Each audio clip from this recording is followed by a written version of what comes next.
Story 1. I'll never forget that day. My family and I have always been the biggest skeptics when it comes to ghosts or anything paranormal.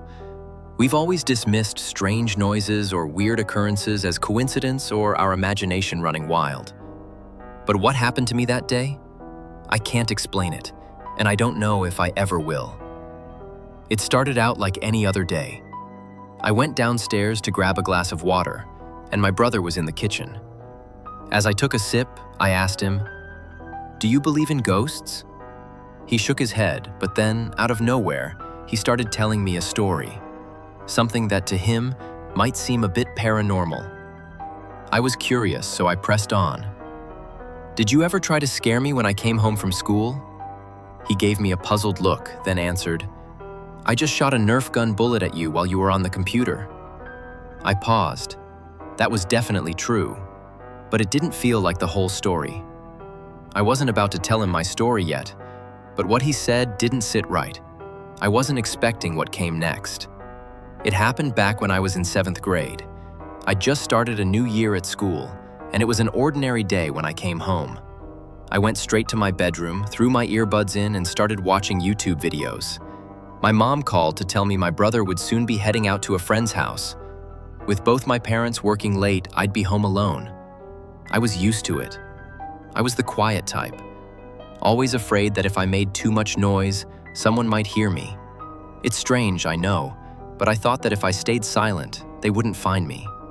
Little did I know my fear might not have been as irrational as I thought. I paused the video and went to the bathroom. Our house has a weird layout. If you stood in the bathroom facing the door, you could step out, turn left, and my brother's room was at the end of the short hallway.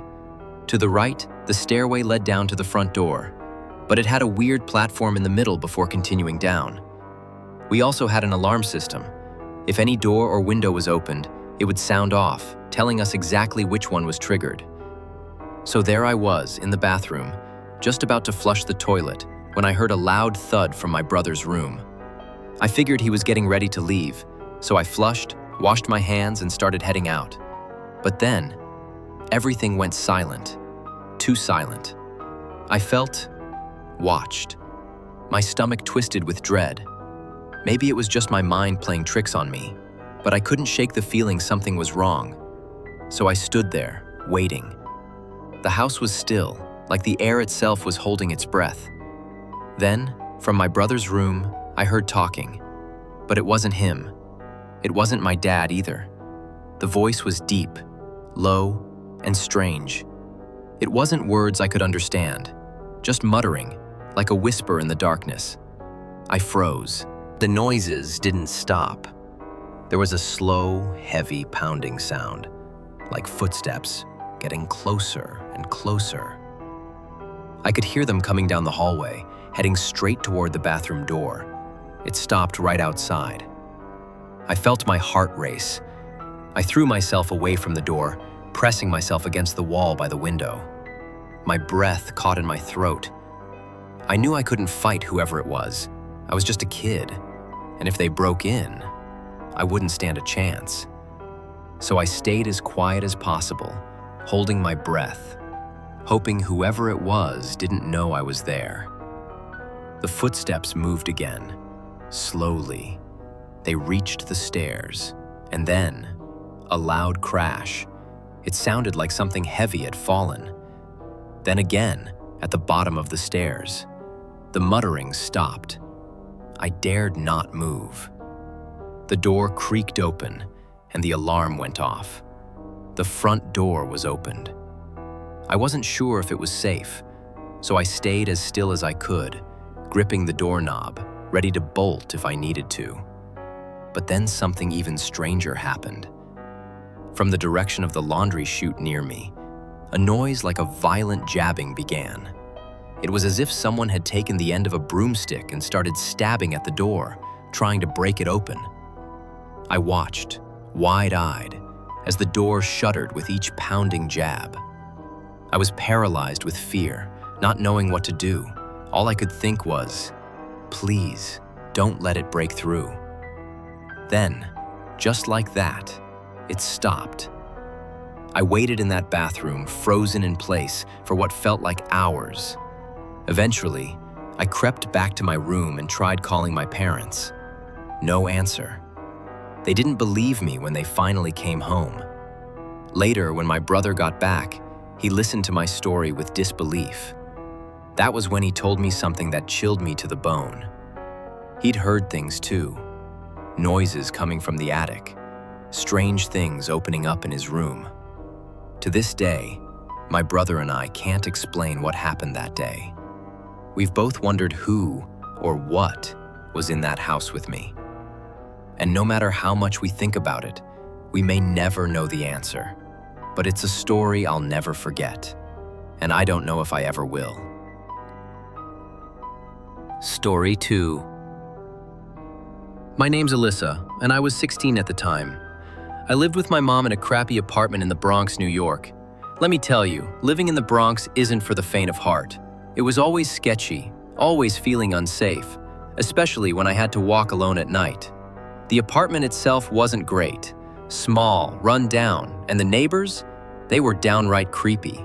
But there was one neighbor in particular who took the crown for unsettling behavior. Our apartment was on the 7th floor, and we lived just 2 doors down from the last apartment on the hall. The man who lived there was always sitting by his window, right on the windowsill, like he didn't have anything else to do. And every single time I walked by, he'd stare at me. Even when I was with my mom, it was unsettling to say the least. We didn't even know his name. He was an older man, probably in his 60s with barely any hair left. What little hair he had was gray, and he always had the same emotionless look on his face when he looked at me. My mom always told me to stay away from him, but like any teenager, I didn't really take her advice too seriously, at first.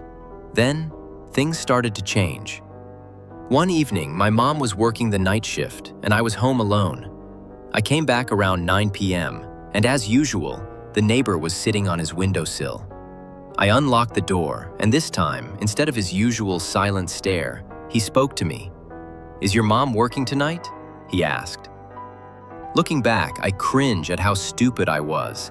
I nodded, just saying yes, not thinking twice about it.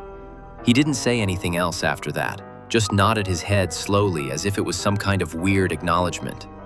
I didn't want to stick around, so I quickly shut the door behind me. I thought I could put the weirdness behind me for the night, so I went about my usual routine. I washed up, had a snack, did some laundry, and then took a shower. But while I was in the shower, I heard something odd, a deep grumbling noise. At first, I couldn't figure out what it was, but it definitely sounded like it came from somewhere inside the apartment. I got out of the shower, worried that someone might have broken in. I heard the noise again, but this time it seemed to come from my bedroom. Heart racing, I threw on some clothes and rushed to check it out. There was no one there, but then I saw something that made my blood run cold. There was a tiny hole in the wall. I got closer to inspect it, and when I kneeled down to look through it, my heart stopped.